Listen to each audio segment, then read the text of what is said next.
Hello दोस्तों, मैं SK स्वागत करता हूं आपका मैथ्स के इस वीडियो में। जैसा कि दोस्तों आपने थंबनेल में देख चुका होगा कि आज से जो है हम प्लेटफॉर्म का जो मैथ का जो क्वेश्चन बैंक है जो ग्रुप डी में पूछे गए हैं उसका संग्रह दिया गया है, वो वॉल्यूम 2, जिसमें कि 2700 प्लस प्रश्न है। जिसमें कितने प्रश्न है? 2700 प्लस प्रश्न है, वॉल्यूम 2 है यह, ठीक ना। उसको जो है आज से हम शुरू किए हैं। एक एक प्रश्न को जो है हम आपको बताएंगे। तो आज से जो है आप हमारे साथ जुड़ जाइए। रोज सप्ताह में जो है 2 दिन, सप्ताह में 2 दिन शनिवार रविवार के दिन जो है आपको यह वीडियो मिल जाएगा शाम में, जिसमें कि आपको जो है वॉल्यूम 2 से संबंधित प्रश्न बताए जाएंगे। तो आइए शुरू करते हैं, और जितना ज्यादा हो सके अपने दोस्तों के बीच भी इस बात को शेयर कर दीजिए ताकि उनको भी इस वीडियो का जो है लाभ मिल सके। क्वेश्चन नंबर 1 कहता है, यहाँ पर जो है 1 से 2 3 फिर इधर 4 है, तो यहां से बनाना शुरू कर देते हैं। क्वेश्चन नंबर 1 कहता है कि मार्क को 4.5 घंटे में 220 किलोमीटर की यात्रा करनी थी। मार्क को 4.5 घंटे में 220 किलोमीटर यात्रा करनी थी। उसने 60 किलोमीटर प्रति घंटा से गति करने वाली कौन चीज है? ट्रेन है। और 40 किलोमीटर प्रति घंटा गति करने वाली बस, ये दोनों से यात्रा करता है। तो यह दोनों से जब यात्रा करता है या फिर दोनों से यात्रा पूरी की, उसने बस द्वारा कितने समय तक यात्रा किया? मतलब उसको क्या करना था? 4.5 घंटों में 220 किलोमीटर तय करना था, जिसमें उसने ट्रेन से तय किया कुछ दूरी और कुछ दूरी बस से तय किया। जिसमें कहा जा रहा है क्या बताइए कि बस से कितना जो है समय तक यात्रा किया, कितने समय तक यात्रा किया। तो ध्यान दीजिए, बस से कितने समय तक यात्रा किया। यदि हम मान लेते हैं कि बस से x घंटे तक चला है, तो ट्रेन से वह कितने समय तक चला होगा? क्योंकि उसको कितने घंटे में, कुल समय कितना है? 4.5 है। अब 4.5 दोनों मिलाकर के है, एगो अगर x घंटा हो गया तो दूसरा हो जाएगा 4.5 माइनस x घंटा। बात समझ गए होंगे। अब ये x घंटा चलेगा, ये ट्रेन चलेगा इतना घंटा। दोनों का चाल दिया गया है, तो दोनों का चाल दिया गया है तो दूरी हम लोग निकाल लेते हैं। तो बस द्वारा कितना दूरी चलेंगे? तो बस की चाल कितना है देख लीजिए। बस की यहाँ चाल क्या दिया गया है? 40 किलोमीटर प्रति घंटा का चलने वाली बस। तो बस की चाल है 40 किलोमीटर प्रति घंटा, और ये समय हो गया। तो दूरी बराबर होता है समय गुने चाल। तो समय कितना, समय गुने क्या होता है? चाल। तो समय हो गया x और इसका चाल हो गया 40 किलोमीटर प्रति घंटा। तो इतना किलोमीटर प्लस में फिर इससे चलेगा, ये हो जाएगा समय और गुने क्या हो जाएगा? चाल। तो ट्रेन की चाल कितना है? 60 किलोमीटर प्रति घंटा। ये जो पूरा किलोमीटर होगा वह कुल कितने किलोमीटर के बराबर हो जाएगा?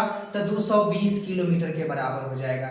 ये बात आप समझ गए होंगे कि इससे जो चला इसके चाल से गुना कर दिए, फिर इसके चाल से गुना कर दिए, दोनों ये समय निकल गया। आप जानते होंगे दूरी बराबर जो फॉर्मूला होता है वह होता है समय गुने चाल। या फिर यदि आपसे पूछा जाएगा चाल बराबर क्या होता है, तो दूरी बटे समय। यदि आपसे समय पूछा जाएगा तो क्या हो जाएगा?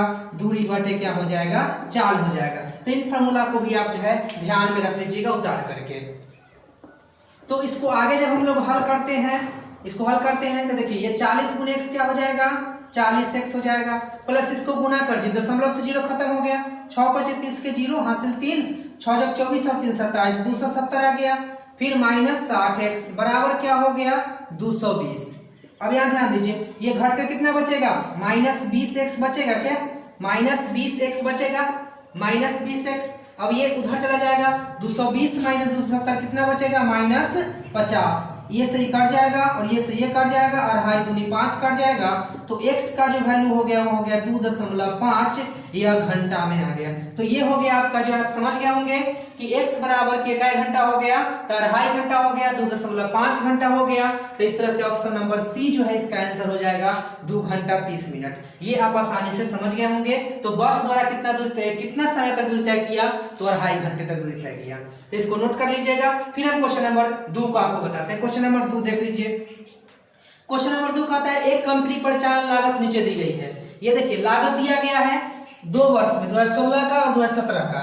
ऋण ब्याज कितना है? 25% है। वेतन कितना है? इसमें 50 है तो इसमें 55 हो गया है। कर कितना है? इसमें 25% तो इसमें 20% है। अब ध्यान दीजिए क्या कहा जा रहा है इसे। 2016 में कुल खर्चा है 120 लाख, 2017 में कुल खर्चा है 150 लाख। तो 2016 की तुलना में 2017 में वेतन कितना अधिक है, तो वेतन कितना अधिक है निकालना है। तो दोनों साल का हम वेतन निकाल लें, पहले दोनों साल का वेतन निकाल लेते हैं। तो देखिए 2016 का वेतन, 2016 का वेतन कितना हो जाएगा, तो वेतन क्या परसेंट 2016 में 50%। 2016 का कुल कितना है 120 लाख। 120 लाख का जो है 50% निकाल लीजिएगा तो कितना हो जाएगा, निकालने की जरूरत क्या है, 60 लाख हो जाएगा ना, आधा तो होगा ना। 50% कितना होगा, 120 लाख का 50% 60 लाख हो जाएगा। 2017 का निकाल लेते हैं वेतन। 2017 का वेतन कितना हो जाएगा, 2017 में कितना है 150 लाख है, इसका क्या परसेंट होगा, 55% होगा। तो 55 बटा में 100 कर लेंगे, ये बात आप खास से समझ रहे होंगे। इसको हल कर लेते हैं, सही कट जाएगा। फिर इसको जो है गुना कर लीजिए यहाँ पर, उसके बाद ये जो आपका आंसर आ जाएगा। तो पहले देख लेते हैं, इसको आप काट भी सकते हैं या फिर गुना कर लीजिएगा, दशमलव बैठा दीजिएगा। 15 पचे 75 के 5 हासिल कितना हो जाएगा 7। 15 पचे 75 और 7 कितना हो जाएगा 82। एक अंक के बाद दशमलव बैठा दे, इतना लाख हो गया। अब ध्यान दे दीजिए, दोनों का अंतर पूछा जा रहा है ना, कितना अधिक था, तो इनमें कितना अधिक है तो घटा लीजिए ना, घटाइएगा तो कितना आ जाएगा, ध्यान से घटाइएगा, ये हो जाएगा 5.22, 22.5 लाख रुपया क्या है अधिक है। तो इसका आंसर क्या हो जाएगा, डी हो जाएगा। तो ये भी आपको आसानी से समझ गए होंगे, कितना आसान क्वेश्चन है ये आप आसानी से समझ गए होंगे। दोनों को नोट कर लीजिएगा। आइए क्वेश्चन नंबर 3 को देखते हैं। क्वेश्चन नंबर 3 कहता है कि पाइप ए एक खाली टंकी को, पाइप ए जो है एक खाली टंकी को 5 घंटों में भर सकता है और बी जो है इसे 6.25 घंटों में भर सकता है। जब टंकी खाली थी तो दोनों पाइप को खोल दिया गया, लेकिन कुछ समय बाद बी को बंद कर दिया गया। बी को क्या कर दिया गया, बंद कर दिया गया। तो कौन चलेगा, ए चलेगा। इस तरह से भरने में 3.4 घंटों का समय लगा। पाइप बी को कितने घंटों के लिए खोला गया था। तो हम ऐसे प्रश्न जो है, जब हम आपको पाइप और टंकी जब चैप्टर बताए थे तो उसमें बताए थे, आप जाकर के प्लेलिस्ट में, ठीक ना, पाइप और टंकी चैप्टर को देख लीजिएगा। वहां पर जो है बेस पूरा जो है शुरू से अंत तक पूरा बताया गया है, आप वहां से जाकर जरूर देख लीजिएगा। तो यहाँ समझिए, ए को कितना घंटा लग रहा है, 5 घंटा का समय लग रहा है। बी को कितना घंटा का समय लग रहा है, 6.25 का समय लग रहा है। क्या करेंगे, एलसीएम ले लेंगे। एलसीएम ले लीजिए। एलसीएम लेने में आपको दिक्कत हो रहा होगा, देखिए कुछ नहीं है, 6.25 को दुगना कीजिएगा तो क्या हो जाएगा, 12.5 हो जाएगा। क्या 12.5 हो जाएगा। उसको दुगने के लिए क्या हो जाएगा, 25 हो जाएगा। और 25 जो है इससे भी कट रहा है, ऐसे तो कटेगा ही। तो एलसीएम क्या हम लोग ले लेते हैं 25 घंटा। ये टोटल वर्क हमारा कितना हो गया, 25 हो गया। तो 1 घंटा में कितना काम करेगा, 5 काम करेगा। ये 1 घंटा में कितना काम करेगा, गुना कीजिएगा इसको, ठीक ना, इसको गुना कीजिएगा तो क्या बर्तन आ जाएगा, 4 से आ जाएगा। तो 1 घंटा में करेगा 5 काम, ये करेगा 1 घंटा में 4 काम। ये बात आप समझ गए होंगे। अब देखिए, बी को तो बंद कर दिया गया, कुछ दूरी तक चला, अभी बंद हो गया। तो इसका मतलब पूरा जो समय लगा, पूरा का पूरा काम कौन, पूरा समय तक काम कौन किया होगा, ए किया होगा ना। तो 1 घंटा काम किया है, 3.4 घंटा। तो ए 1 घंटा में 5 काम करेगा, तो 3.4 घंटा में कितना काम करेगा, तो 3.4 गुने 5, 4 5 20 के 0 हासिल 2, 5 15 2 17। तो ये 17 काम कर दिया होगा, 17 काम कर दिया होगा। जबकि आपका टोटल वर्क कितना था, 25 काम, बच गया शेष काम कितना, 8 काम। अब ये 8 काम कौन किया होगा, इसका मतलब बी किया होगा। 8 काम कौन किया होगा, बी किया होगा। और 8 काम समाप्त करने में बी को कितना समय लगेगा, तो 1 घंटा में 4 काम करेगा, तो 8 काम करने में क्या घंटा लगेगा, 2 घंटा का समय लगेगा। तो बी जो है कितने घंटे के लिए बी को खोला गया था, तो 2 घंटे के लिए बी को खोला गया था। आपका ऑप्शन नंबर बी आंसर हो गया। तो इसका जो है एक आपका प्लेलिस्ट में वीडियो बनाया गया है इस चैप्टर का, आप वहां से जरूर देख लीजिएगा। तो ये क्वेश्चन नंबर 4 को देखते हैं। क्वेश्चन नंबर 4 कहता है कि बहुभुज के सभी आंतरिक कोणों का योग 1260 डिग्री है। बहुभुज की भुजाओं की संख्या ज्ञात कीजिए। ध्यान दीजिएगा, इसमें अंतः कोण, बाह्य कोण, विकर्णों की संख्या, ये संबंधित बहुत सारा प्रश्न पूछा गया है, ठीक ना। तो एक ये ध्यान रखिएगा कि इसके जो है सभी अंतः कोणों का योग, सभी अंतः कोणों का योग जो होता है किसी भी बहुभुज के सभी अंतः कोणों का योग, अंतः कोणों का योग का ये फॉर्मूला जो होता है वह क्या होता है, n-2 × 180 डिग्री होता है। क्या होता है, n-2 × 180 डिग्री होता है। यदि आपसे कहा जाएगा कि इनके सभी बाह्य कोणों का योग क्या होता है, तो 360 डिग्री। कितना होता है, 360 डिग्री बनाने की जरूरत नहीं है, 360 आंसर हो जाएगा। बहुभुज, पंचभुज, चतुर्भुज, त्रिभुज, खष्टभुज, सप्तभुज, अष्टभुज जो भी हो, नवभुज जो भी हो, सभी के बाह्य कोणों का मान कितना हो जाएगा 360 डिग्री हो जाएगा। लेकिन इसके लिए आप अंतः कोण के लिए फॉर्मूला लगा लीजिएगा। अभी इतना बराबर दिया गया है ना, क्या दिया गया है 1260 है ना, सब यांत्रिक कोणों का 1260 है, तो बराबर 1260 हम कर लें। अब n क्या होता है, जहां n बराबर लिख लीजिए, याद रहेगा, जहां n बराबर होता है भुजाओं की संख्या, क्या होती है, भुजाओं की संख्या होती है, ये आप ध्यान रखिएगा, जहां n बराबर भुजाओं की संख्या। इसको इससे काट दीजिए, 18 के पारा में 126 7 समय आ जाएगा ना। अब ये n बराबर कितना हो जाएगा, ये माइनस 2 हो जाएगा प्लस में, तो 7 और 2 कितना हो जाएगा 9, तब भुजाओं की संख्या कितनी हो जाएगी 9 हो जाएगी। इसका आंसर क्या हो जाएगा, बी हो जाएगा। तो ये चारों ही प्रश्न आपको समझ में आ गया होगा, ये चारों प्रश्न आप नोट कर लीजिए, फिर हम जो है आगे आपको बताते हैं।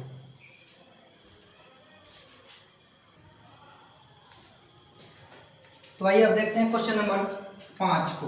कहता है एक प्राकृत संख्या एक को छोड़कर, मतलब एक प्राकृत संख्या एक को छोड़ देना है का वर्ग या तो 3 का गुणक है या 3 के गुणक या 3 के गुणक से डैश अधिक है।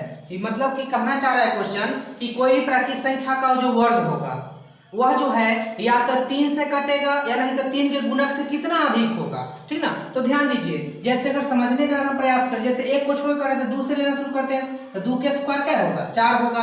अब बताइए कि 3 से कटेगा, इसको क्या होगा 3 के गुणक और प्लस 1, मतलब 3 के गुणक से कितना अधिक है, 1 अधिक है ना। यदि 3 का स्क्वायर कीजिएगा तो क्या होगा 9, यह 3 का गुणक हो गया। यदि 4 का स्क्वायर कीजिएगा तो क्या हो जाएगा 16, इसको हम 3 के गुणक प्लस 1 लिख सकते हैं। 3 के गुणक क्या हो गया 15 और 1 हो गया, मतलब 3 के गुणक से क्या ज्यादा हो गया 1 ज्यादा हो गया। तो इस तरह से आगे भी आप चेक करते चलिएगा, आपको पता चल जाएगा कि किसी भी प्राकृत संख्या का वर्ग जो होता है या तो वह 3 का गुणक होगा, वह 3 के गुणक से 1 अधिक होगा। तो इसका आंसर क्या हो जाएगा, डी हो जाएगा। तो आइए देखते हैं क्वेश्चन नंबर 7 को। यहाँ पर क्वेश्चन नंबर 6 छोड़ दिया गया है कि वो एक रीजनिंग क्वेश्चन था कि आयतों को गिने, तो आप देख लीजिएगा या फिर जब रीजनिंग का क्लास चलता है उसमें बता दिया जाएगा। तो ये क्वेश्चन नंबर 7 देखते हैं। कहता है कि एक जूट बैग को 45 रुपए में खरीदने पर अस्मिता को 20% का लाभ अर्जित करने के लिए जूट बैग का विक्रय मूल्य क्या होना चाहिए। मतलब कि वह जो है 45 रुपए में खरीदी और अगर वह जो है बेच करके 20% लाभ कमाना चाहती है तो उसको क्या करना चाहिए, तो 20% अधिक जो है मूल्य अंकित कर देंगे, अपने लाभ हो जाएगा। तो 45 रुपया पहले से है, अब इसको 20% लाभ चाहिए तो 120% कर लेंगे। कितना कर लेंगे 20% अधिक, मतलब क्या 120% ना, तो 120% कर लिए, इसे कट गया। अब कर दीजिए 5 9 45, 5 दूनी 10 और 2 छक 12, कितना हो जाएगा 9 छक 54 रुपया। मतलब कि इसका आंसर क्या हो गया, यहाँ पर देखिए ध्यान दीजिए, आंसर क्या हो जाएगा 54 हो जाएगा, 27 दूनी 54 हो जाएगा। समझ गए होंगे क्या कर रहे थे, जूट का बैग जो 45 रुपए में खरीदने पर अस्मिता को 20% का लाभ अर्जित करने के लिए जूट बैग का विक्रय मूल्य क्या होना चाहिए, मतलब विक्रय मूल्य बना देना है। तो विक्रय मूल्य क्या कुछ नहीं है, 45 रुपया दिया हुआ था, आपको लाभ अर्जित कितना करना था 120%, और 120% जो है यहाँ पर हम लिख दिए, 120 निकाल दिए, ये 6 दूनी 12 हो गया, ये 9 5 45 हो गया, और ये हो जाएगा 5 दूनी 10 और 2 छक 12 कट गया, ये कितना हो गया 9 छक 54 हो गया। तो ये आप जो है आसानी से समझ गए होंगे। आइए अब देखते हैं क्वेश्चन नंबर 8 को। क्वेश्चन नंबर 8 कहता है पाइप ए एवं बी जब एक साथ काम करते हैं तो एक खाली टैंक को 24 घंटे में भर सकते हैं। ए और बी कितने घंटे में भर सकते हैं 24 घंटे में। हमने पहले बता दिया, इसका वीडियो ऑलरेडी बन चुका है, आप प्लेलिस्ट में जाकर के देख सकते हैं। उसके बाद है कि यदि 8 घंटे साथ काम करने के बाद बी को बंद कर दिया जाए लेकिन ए खुला रहता है तो इस टैंक को भरने में कुल 28 घंटे लगते हैं। ए अकेला टैंक को कितने देर में भरेगा। अब ध्यान दीजिएगा, ए और बी 24 घंटा में टैंक को भर देगा, तो 1 घंटा में कितना काम करेगा, तो 1/24 काम करेगा। क्या 1 घंटा में कितना काम करेगा 1/24 काम, जबकि दोनों मिलकर कई घंटा काम कर रहा है 8 घंटा, तो कितना काम कर देगा दोनों मिलकर 8 घंटा में, तो 1/24 गुने 8, 8 3 24, 1/3 काम मिलकर क्या कर देगा समाप्त कर देगा। आप ऐसे भी सोच सकते हैं कि एक दिन में 1/8 काम, तो 1 घंटा में 1/24 काम, तो 8 घंटा में 1/24 गुने 8 24, 1/3 काम समाप्त हो गया। तो शेष काम बच गया 2/3 काम, और 2/3 काम को कौन कर रहा है, बी कर रहा है ना। 2/3 काम को, सॉरी कौन बंद हो गया है, तो ए खुला हुआ है तो ए करेगा, तो ए कर रहा है 2/3 काम को, और 2/3 काम को करने में यह कितना समय लग रहा है, तो देखिए कुल समय कितना लग रहा है 28 घंटा। जब ये 8 घंटा तो साथ में रहा है ना, इसका मतलब 20 घंटा अकेले भी चला है, तो 2/3 काम करने में 20 घंटा का समय लगता है, तो एक काम करने में जो है कितना देर का समय लगेगा, 2 दाही के 20 और ये 10 तिहाई 30 घंटा का समय लगेगा। तो इसका आंसर क्या हो जाएगा, ऑप्शन नंबर डी हो जाएगा। ये आप आसानी से समझ गए होंगे। अब देखते हैं क्वेश्चन नंबर 9 को। क्वेश्चन नंबर 9 देखिए यहां पर बनाते हैं। क्वेश्चन नंबर 9 कहता है कि मोनिका के पिता की आयु मोनिका के जन्म के समय 38 वर्ष थी। जब मोनिका की आयु 0 था तो अगर फादर की उम्र कितना था, 38 साल था ना, समझिएगा, क्योंकि मोनिका के जन्म के समय की चर्चा है। जबकि उसकी मां की आयु 36 वर्ष थी, जबकि उसकी मां की आयु उस समय 36 वर्ष थी जब उसकी 4 वर्ष छोटी बहन का जन्म हुआ। अब ध्यान दीजिएगा, 4 वर्ष छोटी बहन का जन्म हुआ मतलब 4 साल बाद ना, तो 4 साल मोनिका हो गई होगी 4 साल के, और 4 साल उनके पिता के होंगे 38 और 4 क्या साल के, 42 साल के। उस समय जो है इसके माता का उम्र कितना हो गया है, तो उस समय माता की उम्र कितना थी, 36 वर्ष थी। अब कहता है कि उनके माता पिता के बीच का अंतर क्या है, आयु का अंतर क्या है, तो देख लीजिए ना, ये फादर ये मदर, ये 42 और ये 36, तो क्या का डिफरेंट, 6 का डिफरेंट, तो 6 साल का अंतर हो जाएगा। आंसर क्या हो जाएगा, बी हो जाएगा। तो ये आप आसानी से समझ गए होंगे। आइए क्वेश्चन नंबर 10 को देखते हैं। क्वेश्चन नंबर 10 कहता है 3 संख्याओं का माध्य 20 है, इन आंकड़ों का समुच्चय का परास 12 है। परास मतलब क्या होता है, जो सबसे बड़ी संख्या में सबसे छोटी संख्या घटाते हैं, ठीक ना। अगर उसके बाद कहता है कि लगातार, अब यहाँ पर क्या करें, सबसे छोटी संख्याओं के बीच का अंतर 3 है, तो 3 वो संख्या है, कौन कौन है, ए है, बी है और सी मान लेते हैं। ध्यान से समझिएगा, यदि हम ए को मानते हैं x, तो परास कितना है, 12 है, इसका मतलब सबसे छोटका सबसे बड़का के बीच का अंतर 12 के, इसका मतलब सी रहा होगा x + 12, ठीक ना। अब सबसे छोटी संख्याओं के बीच का अंतर 3 है, तो ये दोनों के बीच अंतर क्या का होगा, 3 का, इसका मतलब ये कितना होगा, x + 3 होगा। अब सभी को जोड़कर कितना आना चाहिए, तो देख लीजिए माध्य कितना है 20, 3 संख्याओं का माध्य 20, तो 3 संख्याओं का योग कितना, जो गुना कर दीजिए ना, तो 20 तिहाई 60, तो बराबर 60 हो गया।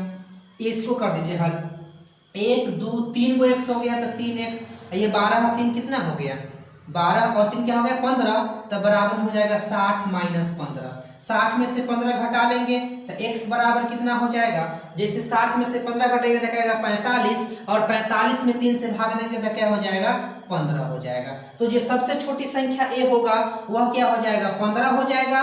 उसके बाद वाला संख्या 15 3 18 हो जाएगा, और उसके बाद वाला संख्या 15 12 27 हो जाएगा। तो आपसे क्वेश्चन क्या कहा जा रहा है वह देख लीजिए ना। तो क्वेश्चन कहा जा रहा है कि 3 प्राकृतिक संख्याओं में सबसे बड़ी संख्या कौन है, तो सबसे बड़ी संख्या 27 ही ना होगा, सी।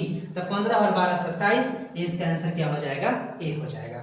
आगे देखिए यहाँ पर ही ये प्रश्न क्वेश्चन नंबर 11 को, क्वेश्चन नंबर 11 को सही से देखने के लिए इसको मिटा देते हैं, इसको नोट कर लीजिएगा रोक करके, समझ गए होंगे। तो दोस्तों दोबारा देखिएगा, नहीं समझे होंगे वीडियो को बैक करके आपको समझ में आ जाएगी। आइए देखते हैं क्वेश्चन नंबर, इसको देखते हैं। अब जानते हैं ये कौन चीज है, बोर्ड मास है। आप जानते होंगे, इसके बारे में पढ़े होंगे, 8 या 7 क्लास में भी पढ़े होंगे।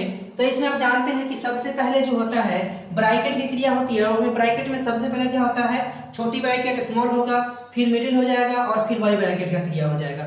फिर ऑफ का मतलब होता है, ऑफ मतलब का की क्रिया होगा, फिर डिवाइड का क्रिया होगा, फिर मल्टीपल गुना होगा, और फिर ऐड जोड़ होगा, फिर सब्ट्रैक्शन घटाव होगा। तो ये क्रिया आप समझ रहे होंगे। तो सबसे पहले छोटी ब्रैकेट में ढूंढिए, तो ये 9 और 4 है ना, तो 9 और 4 कितना हो जाएगा, 13 हो गया। अब भाग दीजिए, 52 में जब 13 से भाग दीजिए तो कितना हो जाएगा, 4 हो जाएगा। अब ये हो गया, यहाँ पर इतना को जब हल कीजिए तो कितना आ गया, 4, और ये तो पहले भाग देना पड़ेगा ना, तो 32 में 8 से भाग दीजिएगा तो ये क्या आ जाएगा, 4। तो ये 4 बीच में बच गए गुना के, तो 4 4 16, आई प्लस में 3, तो 16 3 कितना हो जाएगा, 19 आंसर हो जाएगा। तो इसका आंसर क्या हो जाएगा, ए हो जाएगा। तो ये जो है सभी प्रश्न आपको समझ में आ गया होगा। जो प्रश्न समझ में नहीं आएगा उसको दोबारा देख लीजिएगा बैक करके। इसी तरह से जो है आपके सामने हम लगातार यह सीरीज लाएंगे, और 2700 प्लस जो प्रश्न का जो सीरीज है उसको हम खत्म करेंगे वॉल्यूम 2 को, और फिर 3200 प्लस भी आपको हम बताएंगे। तो हमारे साथ बने रहिए। चैनल को अगर सब्सक्राइब नहीं किए हैं तो जल्दी इसको सब्सक्राइब कर लीजिए, और अपने दोस्तों के बीच भी जो है इसको शेयर कर दीजिए, और उनको भी देखने के लिए उत्साहित कीजिए। अगर अच्छा लगे तो लाइक और कमेंट करना नहीं भूलिएगा। आज के लिए इतना ही, धन्यवाद।